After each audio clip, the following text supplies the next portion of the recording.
Bismillahirrahmanirrahim. Assalamualaikum warahmatullahi wabarakatuh. Selamat pagi anak-anak khususnya kelas 11 BDP SMK Negeri 16 Jakarta. Kita bertemu lagi melalui video pembelajaran lanjutan yang kemarin di materi yang sama, masih materi yang sama tentunya karena kita masih mengawali materi ini, yaitu materi tentang dokumen administrasi transaksi penjualan. Oke, di materi sebelumnya kita telah belajar tentang penjualan sendiri itu apa, penjualan kredit dan penjualan tunai. Lalu juga ada 3 dokumen transaksi penjualan. Kalau masih ingat, yaitu ada kwitansi, nota penjualan, dan juga faktur penjualan gitu ya. Materi ini insya Allah nanti akan masuk juga ke UAS. Jadi sangat diharapkan untuk semua murid menonton video pembelajaran, 2 video pembelajaran di materi ini yang mungkin tidak terlalu padat ya. Karena nanti akan ada soal yang diambil dari materi ini gitu. Lalu juga diingatkan bahwa karena materi ini sangat singkat, ini mungkin untuk pertemuan selanjutnya, yaitu hari Kamis ya, kita akan mengadakan ulangan harian ketiga jika tidak ada halangan ya.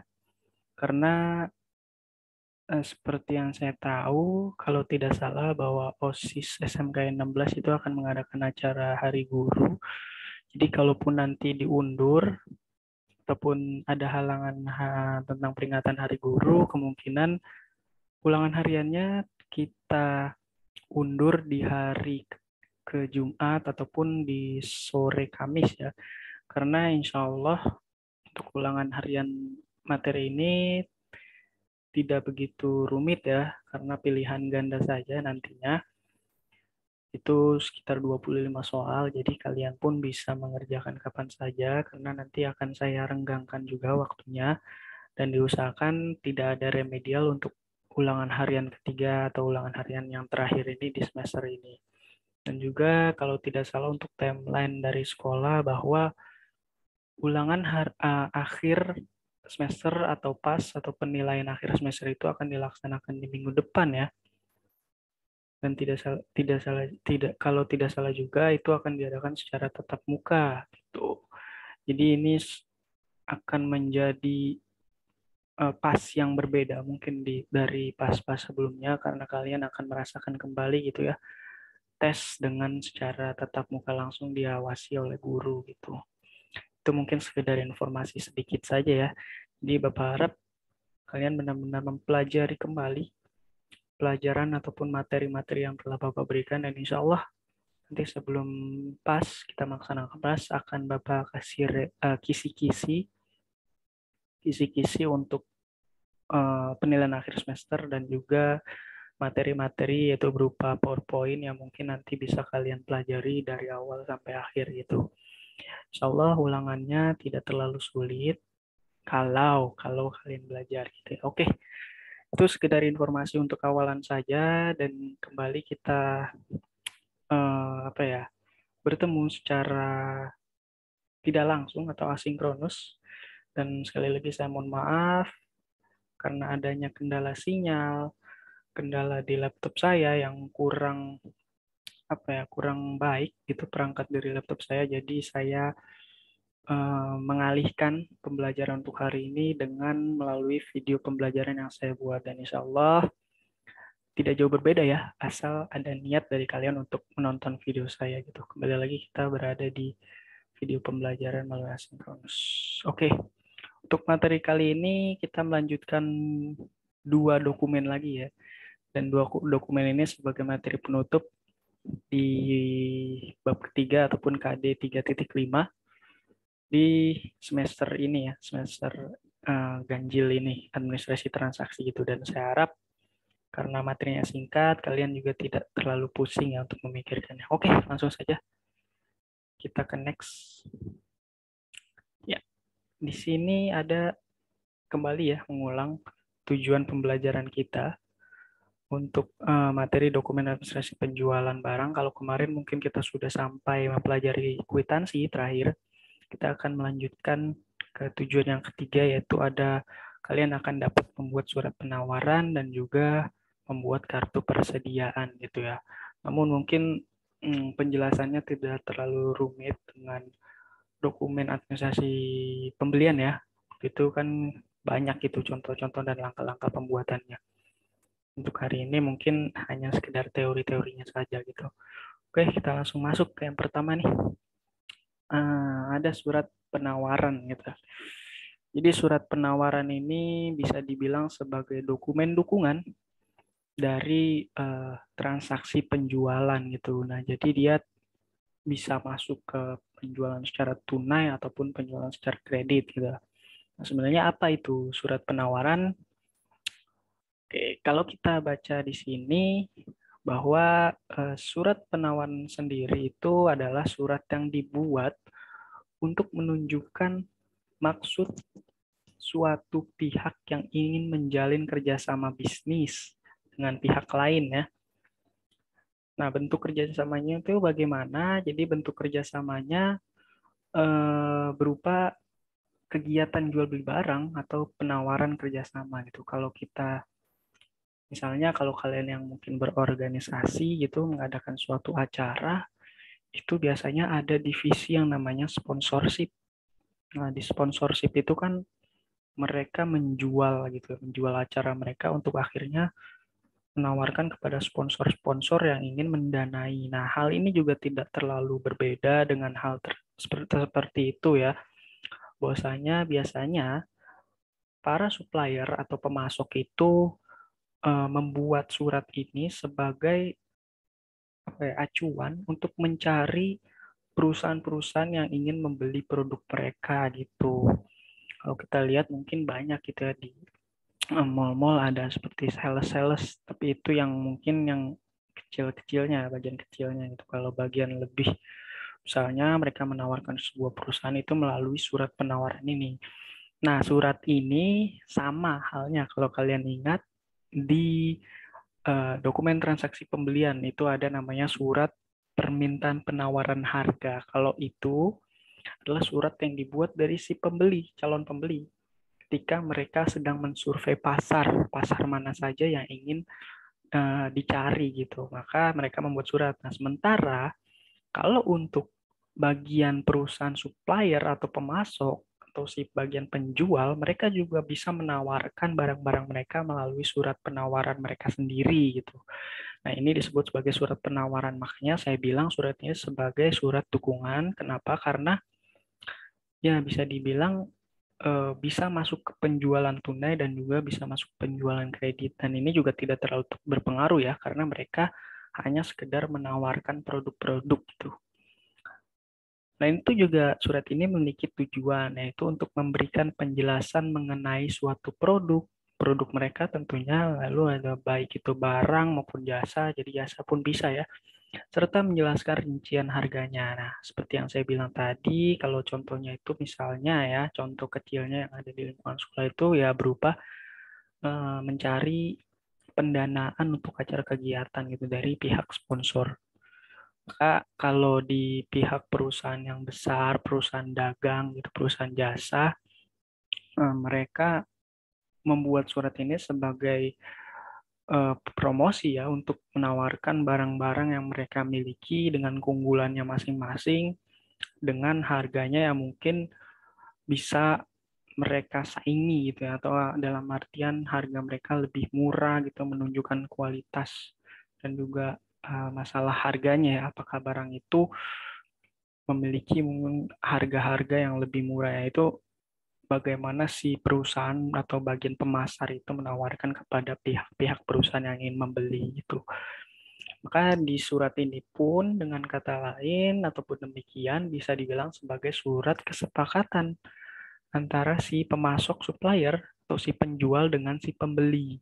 Kenapa saya bilang seperti itu? Karena ketika mereka menawarkan ke perusahaan dan perusahaan itu setuju untuk membeli barang tersebut, maka di dalamnya nanti akan ditambahi dengan surat kesepakatan gitu. Nah, surat Atau surat ini juga bisa sebagai surat kesepakatan atas barang yang ingin dibeli ya, ataupun yang sudah ditawarkan oleh pemasok gitu. Jadi itu adalah inti dari surat, bukan inti ya, maksudnya penjelasan dari surat penawarannya. Semoga kalian bisa mengerti. Kalau sampai sini masih ada yang ingin ditanyakan maksudnya, boleh langsung bertanya melalui chat ataupun di grup maupun di pribadi gitu ya. Kita next. Nah, di sini ada 5 fungsi surat penawaran. Yang pertama adalah sebagai cara untuk memperkenalkan suatu produk kepada pihak lain. Nah, seperti yang tadi saya bilang, bahwasanya di dalam itu tentunya ada barang-barang ya, jenis-jenis barang apa sih yang mereka jual itu, agar perusahaan yang mungkin belum tahu tentang perusahaan si pemasok ini bisa mengetahui sebenarnya perusahaan ini menjual apa gitu. Maka mereka di dalamnya itu banyak sekali rincian-rincian produk yang ada di perusahaan tersebut yang mungkin mereka jual gitu. Lalu yang kedua sebagai salah satu cara untuk melakukan kegiatan promosi suatu produk. Nah, seperti yang saya bilang tadi, bagaimana si perusahaan ini ataupun bagian pemasaran ya biasanya ataupun marketing mereka membuat ide-ide yang cemerlang gitu untuk akhirnya menarik minat dari si pembeli atau konsumen itu. Maka mungkin salah satunya adalah promo harga ataupun ya mempromosikan kualitas barang mereka itu bisa lebih baik ataupun lebih bagus dari mungkin produk-produk pesaing mereka gitu. Ini sebagai ajang untuk melakukan promosi gitu ya, promosi produk mereka. Lalu yang ketiga untuk meningkatkan pemasaran produk yang ingin dijual baik itu barang atau jasa. Ya, jadi ketika mungkin apa ya, para konsumen ataupun pembeli kurang nih dalam membeli barang-barang mereka ataupun di dalam transaksi untuk penjualan mereka itu sedikit kurang. Maka bagian dari marketing ataupun pemasar ini sangat berperan dengan menawarkan surat penawaran ini kepada para perusahaan yang ingin membeli barang-barang mereka. Gitu. Ini menjadi salah satu cara untuk meningkatkan pemasaran untuk akhirnya meningkatkan keuntungan mereka gitu, terutama di bagian penjualan ya. Lalu yang keempat ada sebagai sarana menjalin kerjasama dengan pihak lain gitu. Jadi misalnya saja si perusahaan pemasok ini ingin menawarkan nih dengan sebuah perusahaan baru. Nah kebetulan perusahaan baru ini belum mempunyai pemasok. Jadi perusahaan ini sebenarnya juga ingin menawarkan gitu, menawar harga kepada si supplier atau pemasok atau si penjual ini karena mereka belum memilih pemasok tetap gitu ya. Maka dari sini akan muncul kerjasama yang mungkin jika harganya, kualitasnya itu sudah cocok, itu akan terus-terusan gitu. Si perusahaan pembeli ini ataupun konsumen akan menjadikan kita ataupun supplier ini menjadi supplier tetap mereka. Nah, itu adalah sebagai salah satu fungsi surat penawaran. Lalu yang kelima adalah membantu memperluas jaringan bisnis. Jadi dari menjalin kerjasama tadi mungkin ada hal-hal lain gitu yang bisa dibicarakan, baik itu mengadakan event-event gitu ya, ataupun mengadakan kegiatan-kegiatan lain di mana bisa terjadi memperluas jaringan bisnis mereka gitu. Jadi itu kelima fungsi surat penawaran. Lalu selanjutnya kita masuk nih ke apa saja sebenarnya isi-isi dari surat penawaran ini. Yang pertama di sini kita lihat adanya nama produk tentunya, lalu juga jenis, mutu, merek, dan jumlah yang ditawarkan kepada si perusahaan gitu. Karena intinya adalah mereka mempromosikan barang-barang yang mereka punya, maka harus detail, harus jelas gitu ya. Apa saja barang-barangnya itu. Lalu yang kedua ada harga barang atau jasa yang ditawarkan. Nah, ini juga sangat penting ya, karena si konsumen atau pembeli juga pastinya akan melirik terlebih dahulu nih, apakah harganya cocok dengan keuangan mereka, ataupun apakah harganya ini bisa lebih rendah dibanding harga-harga produk perusahaan lain gitu. Lalu yang ketiga adalah menawarkan berbagai kemudahan, misalnya gratis ongkos kirim, servis gratis, garansi, dan lainnya. Nah, ini adalah salah satu cara ide kreativitas dari mempromosikan barang-barang yang mereka miliki gitu. Lalu yang keempat, metode pembayaran yang bisa dilakukan oleh konsumen. Tentunya seperti yang saya bilang tadi, apakah si konsumen ini menginginkan barang ini dibeli secara kredit ataupun secara tunai gitu ya.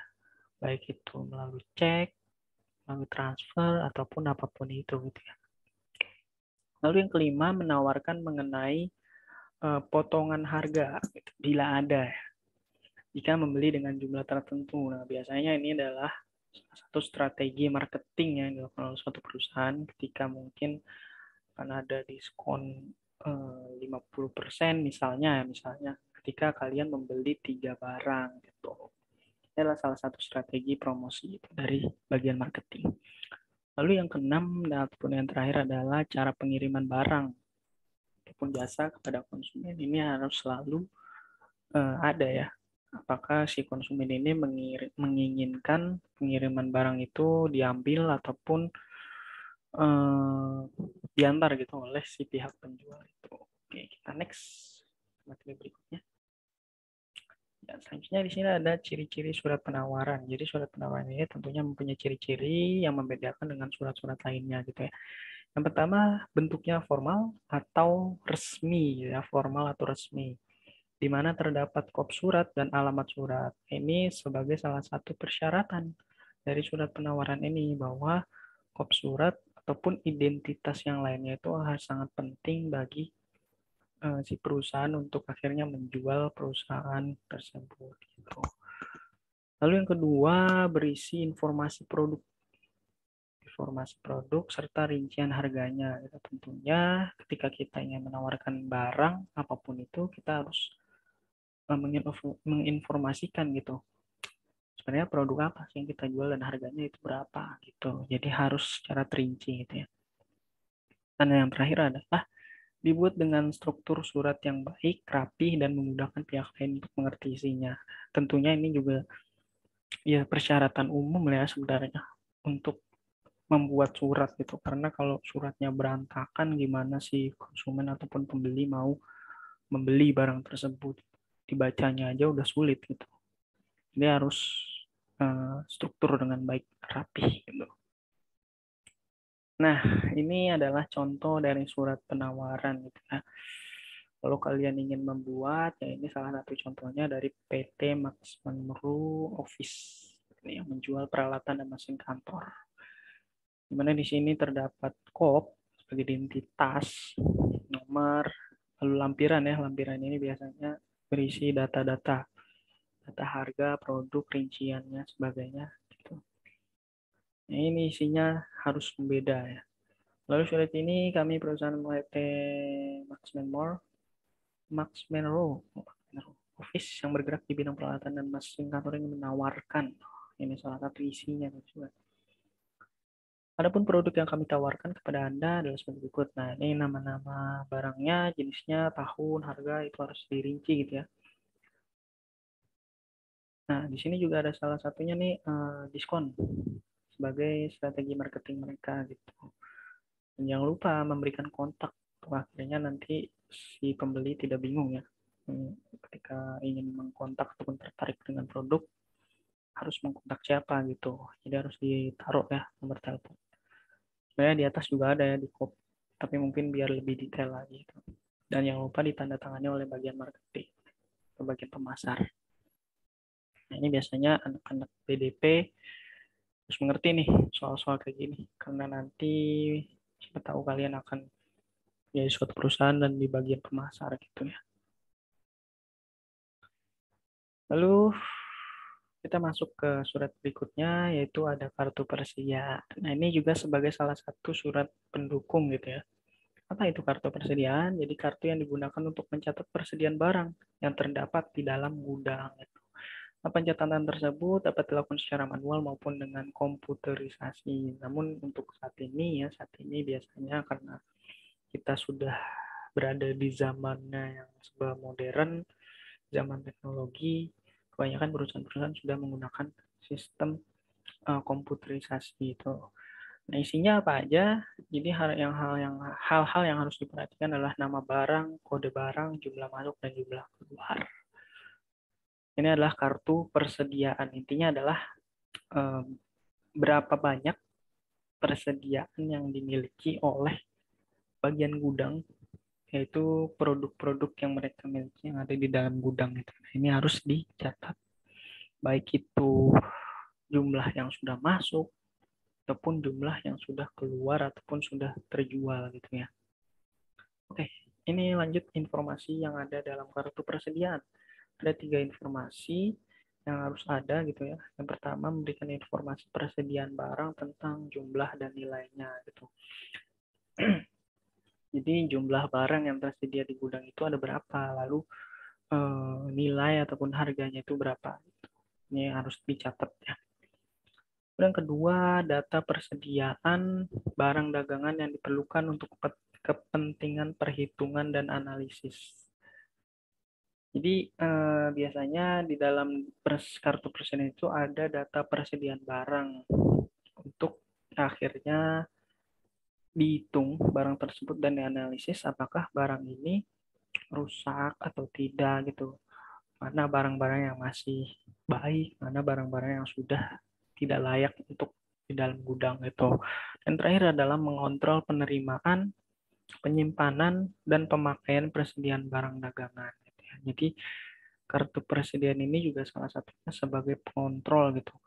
Berapa barang yang telah diterima, lalu di penyimpanan itu ada berapa, dan sudah terjual ataupun dipakai berapa gitu. Kita next. Nah, ini adalah contoh dari kartu persediaan ya. Seperti yang tadi harus ada nama, lalu nomor, kode, jumlah. Nah, ini ada yang membedakan nih, ada bagian kotak warna hitam, warna kuning ya maksudnya. Di sini terdapat persediaan yang masuk gitu. Nama barangnya apa? Mie instan. Nomor buktinya juga dengan kode 102, barang yang masuk itu tanggal 5 ada dengan nomor bukti F14 dengan jumlah 100, harganya per kardus ya mungkin ya 34.000, lalu dijumlahkan 100 jadi 3.400.000 itu. Nah, untuk yang keluarnya juga harus dihitung di sini. Untuk yang keluar sendiri artinya tidak ada ya, kosong itu. Pun di sini ada ternyata 75 dengan harga 33.000. Iya gitu ya. Pada tanggal 5 Desember. 5 Desember ternyata hanya barang yang masuk saja. Jumlahnya sisanya adalah 75 gitu. Lalu di sini ada tanggal 14. Tanggal 14 itu hanya barang yang keluar saja, persediaannya pada keluar gitu. Lalu tanggal 20 barang masuk, 23, 25, 29 barang keluar kembali gitu. Ini adalah contoh dari kartu persediaannya. Nah, ini manfaat kartu persediaan. Jadi kartu persediaan ini memiliki manfaat yaitu untuk mengontrol barang yang ada di gudang dan sebagai pencatatan barang persediaan di gudang yang dilakukan oleh orang yang terpisah. Jadi harusnya ya, baiknya pencatatan barang persediaan di gudang ini dilakukan oleh orang yang terpisah yang wewenangnya dengan orang-orang yang di gudang. Gitu. Jadi yang bertugas yang mengontrol barang ataupun yang mencatat barang, ya harusnya bagian gudang saja gitu, jangan bagian lain. Takut terjadi hal-hal yang tidak diinginkan gitu, ataupun orang-orang yang gudang mungkin bisa lebih paham gitu ya, barang-barang yang ada ataupun barang-barang yang sudah tidak ada itu apa aja gitu. Jadi lebih memudahkan untuk pencatatan barang persediaan. Oke, yang kedua sebagai pengecek harga beli untuk mendukung buku besar. Jadi biasanya ketika barang ini masuk atau barang ada yang baru dibeli itu akan dicek lagi. Apakah harga belinya itu naik ataupun harga belinya itu turun gitu. Nantinya ketika mungkin naik Untuk menjualnya pun juga akan dinaikkan. Nah, ini sebagai salah satu pendukung untuk di dalam buku besar nanti gitu. Dan yang terakhir adalah untuk mengecek jumlah barang yang ada di gudang. Ya, ini adalah salah satu memang manfaat dari kartu persediaan ya. Ini adalah 3 manfaat dari kartu persediaan. Oke, sudah selesai ya ternyata materi kita. Jadi pada hari ini kita kembali mempelajari dokumen administrasi yaitu transaksi penjualan. Ada 2 dokumen yaitu tadi ada kartu persediaan dan juga surat penawaran gitu. Ya, singkat untuk materi kali ini semoga kalian mengerti. Sekali lagi jangan lupa insya Allah untuk hari Kamis ataupun kalau ada acara hari guru ya, kemungkinan Kamis sore ataupun hari Jumat Bapak akan memberikan link. Jangan khawatir, insya Allah ya, insya Allah tidak akan mengganggu waktu kalian karena nanti Bapak juga akan memberikan deadline yang lebih renggang lagi itu. Oke, untuk sampai hari ini jangan lupa absen, ditunggu sampai jam 7.30 karena akan diserahkan ke piket ya. Dan juga jangan lupa untuk kegiatan PJJ, foto kegiatan PJJ untuk hari ini. Kalau bisa ada gambar saya seperti yang diingatkan oleh Bu Titin. Dan untuk materi kali ini, kalau memang masih ada yang kurang mengerti, please langsung saja bertanya, baik itu di grup ataupun PC ke saya, karena dari kemarin saya lihat belum ada yang bertanya, entah itu kalian belum menonton ataupun memang sudah paham. Syukur-syukur, alhamdulillah kalau kalian sudah paham ya mengenai materi yang saya sampaikan itu. Jangan lupa pelajari untuk materi yang sudah saya berikan di KD 3.5 ini, yaitu tentang dokumen transaksi penjualan gitu. Yang untuk hari ini sekian pembelajaran kita. Saya harap kalian menonton video ini sampai habis. Tidak ada tugas untuk material ini. Namun besok insya Allah kita akan mengadakan ulangan harian yang ketiga ataupun ulangan harian yang terakhir sebagai penutup sebelum akhirnya kalian mengerjakan penilaian akhir semester. Oke, jadi sekian dari saya. Kurang dan lebihnya mohon maaf. Wabillahi taufiq wal hidayah. Wassalamualaikum warahmatullahi wabarakatuh.